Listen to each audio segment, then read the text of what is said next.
Alright, today we're going to look at this book here, which is called Unusual Words and How They Came About, and it's by Edwin Radford.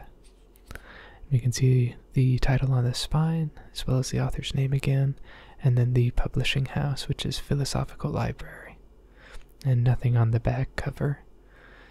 So this is a book which is sort of like a dictionary of unusual words, and it gives their origin or suspected origin.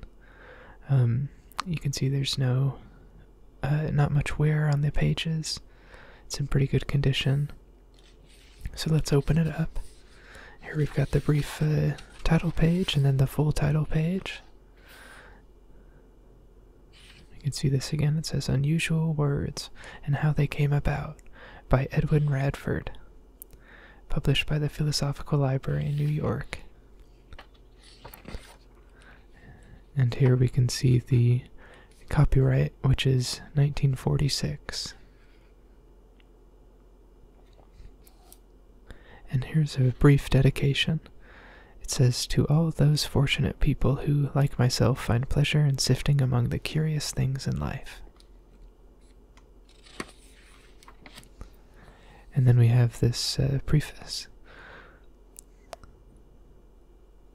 Alright, for generations, English-speaking people have been pulling to pieces the words of their language and refitting them into other words explanatory of some current event, displaying in so doing an impish wit, a clever cynicism, or a delightful turn of improvisation. A generation passed away, but the new words remained. A new generation practiced their use in the circumstances for which they were designed, without appreciating the reason for the coining. In time, the words, frequently corrupted in spelling, as the result of phonetic handing down, became part of the colloquial language. Then the inevitable happened. Inquiring minds began to wonder why their tongues used the phrases. They wondered why, as a matter of course, someone was as mad as a hatter. Why should a good, honest hatter be regarded as more prone to mental deficiency than, say, a tailor? Of recent years, the demand for knowledge of the origin of the host of phrases, which are now a part of the language and of the many single words which seem outre in use, has grown enormously. Alright, so we can see it's sort of organized as a dictionary here.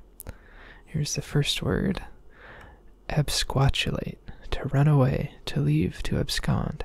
An American word from the gold diggings. The reverse to squat, as when a squatter quitted after staking a claim which proved to be without gold. Agog. He's all agog. The phrase is connected with the old French phrase engougs, in mirth. Banting, the name given to the method of reducing superfluous fat by dieting. In 1863, a London undertaker, William Banting, a man of great obesity, resorted to dieting. It evidently reduced his bulk, for he shortly afterwards recorded the operation in a letter on corpulence. Since then, the diet method of reducing obesity has been called banting. Blighty, soldier's word for home, England. It comes from the Hindustani word bilati, removed at some distance, and British troops in India first translated this into going back to England. The Egyptian bilade means the village. To bowdlerize, to expurgate a book, usually to an unnecessary degree. Thomas Bowdler, in 1818, produced an expurgated edition of Shakespeare, which could with propriety be read aloud in the family. In other words, he had taken out all of the naughty bits. Every expurgated book since has been alluded to as a bowdlerized edition. Bunkum. It's all bunkum, all nonsense. The word is a corruption of Buncombe in North Carolina. The representative of the town occupied the time of Congress so long with a meaningless speech that most of the members left the hall. Asked later his reason for such a display of words, he replied, "I was not speaking to the House, but to Buncombe." Caboodle, the whole caboodle, the entire party, probably a corruption of kit and boodle. The latter word is possibly a corruption of the Danish bodel, the state possessions, inheritance, household goods. To take the kit and caboodle is, therefore, to take the entire property or party. The expression is a popular one with sailors on American coasting ships, and they use the word in that connection. Calaboose, a term revived recently in a music hall song. It is a New Orleans name for a prison, from the Spanish calabozo, a dungeon. Cess, bad cess to him. The word cess means a tax, a contraction of assessment. It is also a contraction of success. Bad cess to him may mean either bad success, i.e. ill fortune, or it may mean, in a financial sense, bad assessment to him, i.e. may have to pay more than he really owes. Cheerio, a popular parting greeting. One suggested origin is that it comes from the days of sedan chairs, when a departing guest would call chair O, in the same way that we now call taxi. But why the break of more than 100 years in between? Its probable definition is the phrase good cheer, meaning good health. And then below that we have cheese it, to tell someone jeeringly that what is being told is not true. This, again, is a corruption of the original remark, choose it better. Or, you cannot expect us to believe that. Chivvy, to chivvy somebody. The word is merely a corruption of chase. Conch. The word conch, for nose, comes from the spouting fountain, the concha of the Romans.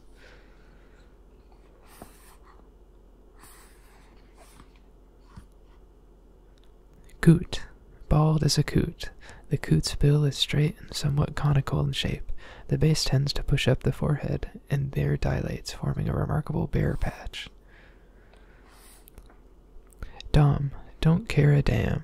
The phrase should be don't care a dom. A dom was an ancient Indian copper coin worth much less than half a farthing of English money. Not worth a dom, therefore, meant that it was of practically no value at all. Dr. Brewer, denying this origin, states that Goldsmith wrote that he did not care 3 dams, and the Duke of Wellington commonly said that he did not care a 2-penny dam. That may be so, but neither Goldsmith nor the Duke was immune from misquoting. Deadhead.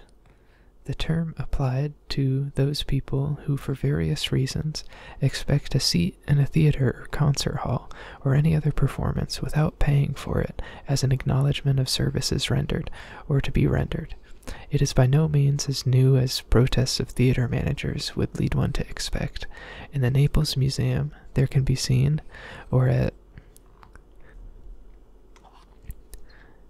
least it could be seen before the war of 1939 to 45, a free pass for the theaters of Herculaneum and Pompeii. The pass was in the form of an ivory disc with the intaglio of a skull on it. Its description was cranio morto, which is, in the language, deadhead. Doldrums. To be in the doldrums. The doldrums is a region in the Pacific Ocean between the trade winds, where calms and baffling winds are met, thus delaying the progress of sailing ships. Seamen in those old days, therefore, became depressed at the lack of progress of their ships in the region. Thus the phrase to be in the doldrums came to mean out of spirits, in the dumps. Doss, a slang name for a bed or sleep, comes from the old word dossel, a bundle of hay or straw. A bed stuffed with straw was called a doss, probably originally from Latin dorsum, a back. Earwig. The popular belief is that the name is given to this insect because it crawls into the ears of sleeping humans and penetrates the brain. A second origin is based on the shape of the hind wings, which, it is pointed out, resemble the human ear. The true origin is a simple one. The word is derived from the Anglo-Saxon eor, an ear, and wick or wick, a hiding place, not wicca, beetle, as Dr. Brewer asserts.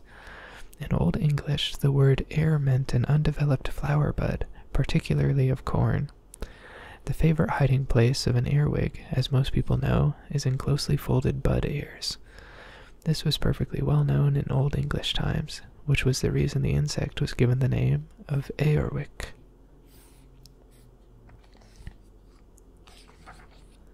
Eye teeth are so called because their roots extend upwards nearly to the orbits of the eyes. Fettle has a number of meanings. It may be ale seasoned with sugar, ginger, and nutmeg, known as fettled ale. It may also be a thrashing, or fettle somebody. Morris used it in the sense of being prepared, when the ark was fettled and forged, but the sense in which the word is used today, being in good fettle, comes from the Anglo-Saxon fettle, a girdle, in other words being girded up, ready for anything. Gaffer, an old gaffer. Although now used as a term of contempt for an old man, it originally denoted respect and indeed love, being a corruption of grandfather or godfather. Gammer, the female equivalent of gaffer, a corruption of grandmother through grandmer. Gamp, slang term for an umbrella. Its origin was Sarah Gamp, the disreputable monthly nurse in Charles Dickens's Martin Chuzzlewit, who carried with her everywhere an umbrella. There is no truth in the oft-repeated statement that Dickens was influenced in his choices of the name Gamp by the town of Guingamp in Brittany, where gingham, now called gingham, was made into umbrella covers. See gingham. Gee-gee, to have a bit on the gee-gees. Rather a humorous origin to this. The commands to a horse have always been gee-up and gee-woe, so children name the animal, in their childish way, a gee-gee. Grown-ups adopted the word as a colloquialism.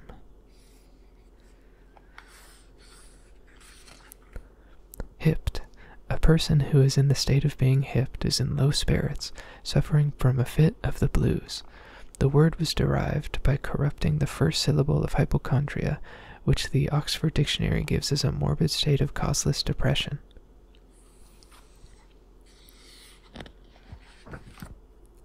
Hurly-burly is derived from the tumult of ancient warfare, with a special reference to the excitement of hurling spears and the burliness of men who could wield mighty battle axes. Jib. I know him by the cut of his jib. A jib is the triangular sail borne in front of the foremast, and sailors recognize the nationality of vessels at sea by the cut of their jibs. In connection with the use of the phrase for a human person, the lower lip is referred to as a jib. Jib, to refuse offense as a jibbing horse, applied to a man or woman who tries to back out of a bargain which is turning out badly. Juggins. A silly Juggins. Mr. Juggins was a misguided gentleman who in, or around, 1880 squandered his entire fortune in reckless gambling on racecourses. The popular verdict of the populace, silly Juggins, has survived. Kill. The prefix kill, so often found in Scottish and Irish names, was a Gaelic word signifying a hermit cell, and a hermit cell in those days was usually the foundation of a subsequent church. Most of the kills mark where Christianity flourished exceedingly. Examples of the prefix are Kilmarnock, Kildonan, Ilcomkill, the island of Columba of the church. Kit Kat. This is the name given by artists to a 3/4 length portrait, and accordingly to a canvas measuring 28 by 36 inches. The origin is interesting. In the 18th century, a number of leading Whigs of the day formed a club in the house of Christopher Cat in Shire Lane, upon which the High Courts of Justice now stand. The club was named the Kit Kat Club. The rooms were on the low side in height, and when Sir Godfrey Kneller painted the 42 portraits of the members, he was obliged to restrict the size to that given above. Thus Kit Kat size came to portrait canvases. Steele, Addison, and Congreve were among the members of the club, who refreshed themselves principally on the mutton pies made by Mr. Cat, who was a pastry cook. Lackadaisical. To do something in a half-hearted or careless manner. The origin is obscure. It may have come from the old whale, alackaday, which really meant alack, loss, today. Or it may be connected up with the Latin lassus, wearied, in the sense of alas, this day. The Oxford English Dictionary does not trace it satisfactorily.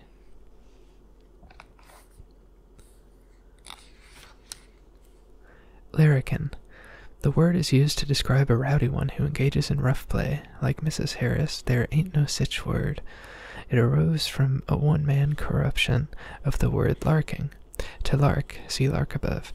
The habit of Irishmen, like Scotsmen, of rolling their R's is well known. Notes and Queries tells this story of the invention of larrikin. James Dalton, a Melbourne police sergeant of Irish extraction, was giving evidence against a number of youths. They were a larrikin down the street, your worship, he said.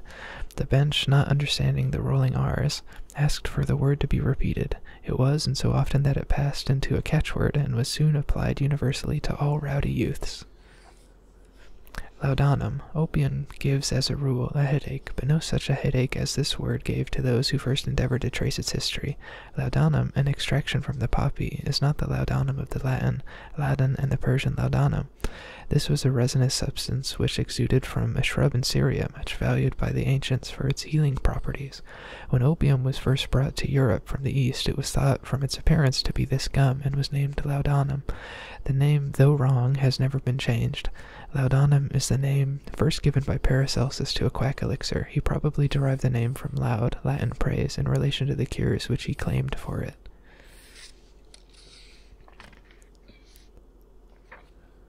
Linkmen. Link is derived from the Latin linum, through the medieval English lin, signifying flax. Links were torches made from tow or flax. Linen also was made from flax, and when so made, were given the name of lunts, meaning a torch, and also a match.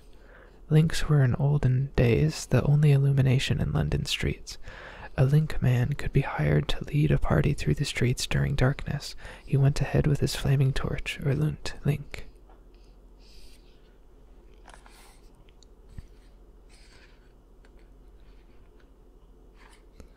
Macon, a word which had the briefest life of any word coined in the English language. It signified bacon taken from the back of a sheep instead of from the back of a pig. Macon remained in the news a few months shortly before the 1939 war. Then it became dead mutton. There was another Macon, however, of much earlier origin, a poetical romantic name for Mecca.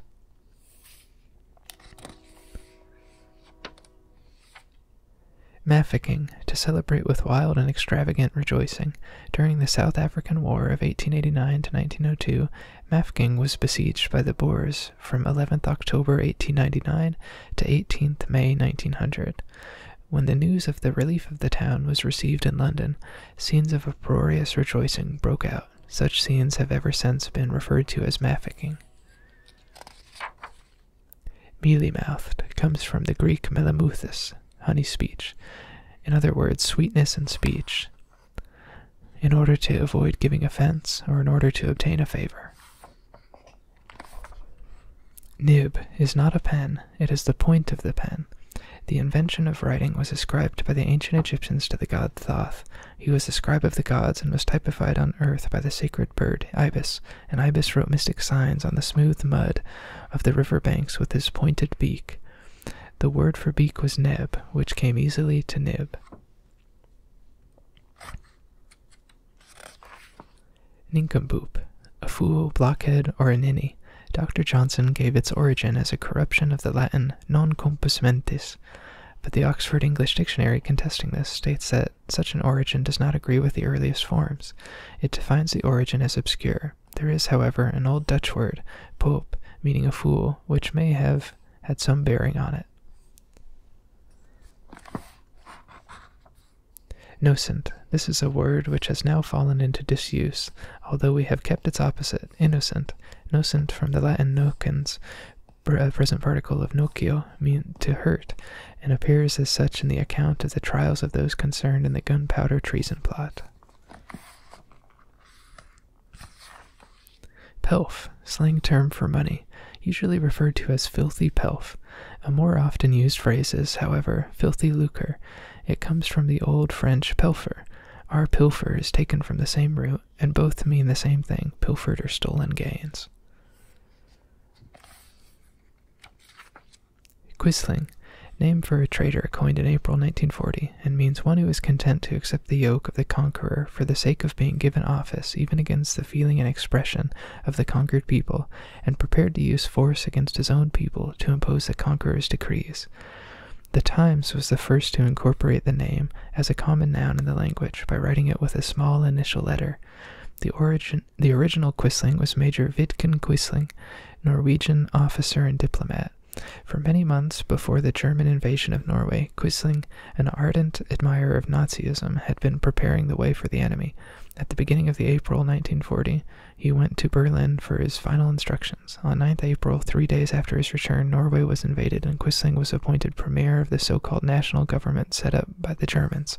Public reaction, however, was so strong that after a week he resigned. On 28 September 1940, he was nominated sole political leader in Norway. Other political leaders in other countries who accepted a similar role under the Nazis, particularly Laval of France, were subsequently given the description Quisling. Rainbow chasers are those who hope for impossible things. The expression comes from the old-time belief that if one reaches the spot where the rainbow touches the earth, then one might dig and find a pot of gold. Moon rainbow. It is not generally known that the moon can form a rainbow. It does so in exactly the same way as the sun during or after rain, but the lunar colors are fainter. Rigmarole. It's all rigmarole to me, meaning a long-winded harangue of little meaning or importance. The word is a corruption of ragmarole, which it replaced about 1600. To skedaddle, meaning to leave hurriedly. It is said in some quarters to be of Danish or Swedish origin, and have been in common use throughout the Northwest in the vicinity of emigrants from those nations. There are not, however, any forms in Swedish or Danish to justify the supposition. There is slight evidence of the currency of the word in English and Scottish dialect before it became prominent in America, says the Oxford English Dictionary, but it is doubtful how far this is of importance. For its origin, it is more likely that it is a purely American slang term. Spoonerism, laughable mistakes made by the fact that the brain, working too quickly for the tongue, results in such extempore phrases as "the Lord is a shoving leopard," for "the Lord is a loving shepherd," and "the kinkering kongs their titles take." The name Spoonerism comes from the Reverend W.A. Spooner, 1844 to 1920. Warden of New College, Oxford, who had an unfortunate, or fortunate, penchant for making them. Zounds, an oath or exclamation of Elizabethan days, much used by the Virgin Queen. It is a corruption of God's wounds. Alright, so that's Unusual Words and How They Came About by Edwin Radford. If you like this video, please leave a like and a comment and consider subscribing to the channel. Okay, thank you so much for watching.